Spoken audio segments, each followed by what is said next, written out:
1999 թվական հոկտեմբեր 27 խորհրդարան կառավարության անդամները պատասխանում էին պատգամավորների հարցերին։ Նաիրի Հունանյանի գլխավորած զինված ոճրագործների խումբը ներխուժեց նիստերի դահլիճ ու անկանոն կրակահերթերով հարձակվեց Հայաստանի պետականության վրա։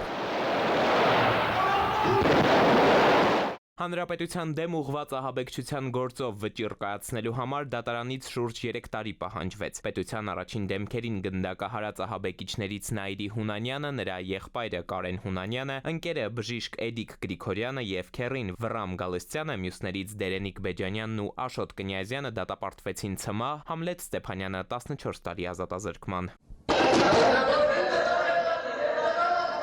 Ու չնայած այն հանգամանքին, որ ոճրագործությունը կատարած անձինք դատապարտվեցին, այսօր էլ հոկտեմբերի 27-ի ահաբեկչությունից շուրջ 26 տարի անց հայաստանյան հասարակաքաղաքական քննարկումներում կարմիր թելի նման է անցնում պնդումը, թե գործը բացահայտված չէ։ Մեր պատմության այս էջը մնացել է սև թունդ թանաքի ստվերի տակ։ Ավելին 2019-ից, այսինքն արդեն շուրջ 6 տարի, հոկտեմբերի 27-ի գործը վերաբացել են հայաստանյան իշխանությունները, սակայն զոհերից խորհրդարանի փոխխոսնակ Յուրի Բախշյանի այրին համոզված է, եթե քաղաքական կամք լիներ, մութ էջերն արդեն լուսավորված կլինեին։ Հարց եմ բարձրացրել, ինչու ազգային ժողովը,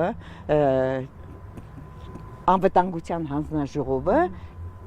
լսումներ չի կազմակերպում հոկտեմբերի 27-ի գործը ինչ եղավ, ուր հասավ։ Գոնե փակ լսումներ արեք, մի հատ կանչեք դատախազ, քննչական։ Սոցիալական խնդիրներ ու խոցելի արդարադատություն, 44-օրյա պատերազմի պարտություն եւ Արցախի կորուստ։ Անցնող տասնամյակների ընթացքում հոկտեմբերի 27-ը չբացահայտելու ինչ հետևանք ասես չի կապվել գործի հետ, նկատելով, որ այս ոճրագործությունն իր բացասական հետևանքն ու ազդեցությունը չէր կարող չունենալ, մասնագետը ֆիքսում է, այո, հասարակության մի ստվար զանգված այն համոզմունքն ունի, որ գործը բացահայտված չէ։ Գործը համարվում է բացահայտված։ Կան մարդիկ դատապարտված եւ այլն, բայց քաղաքացիներին չի բավարարում, որովհետեւ գտնում են, որ չբացահայտված մաս կա։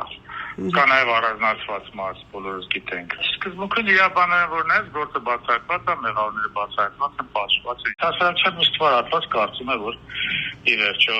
պատվիրատուները հիմնականում ներսից են թե դրսից են, սա արդեն քաղաքական հարց։ Ինչ տեղի ունեցավ Հայաստանում 2.5 տասնամյակ առաջ, կգտնի արդյոք մեր հասարակությունն այս հարցի պատասխանը, ով ու ինչ նպատակով էր կազմակերպել հոկտեմբերի 27-ը։ Էդուարդ Պողոսյան, ժամը լրատվական։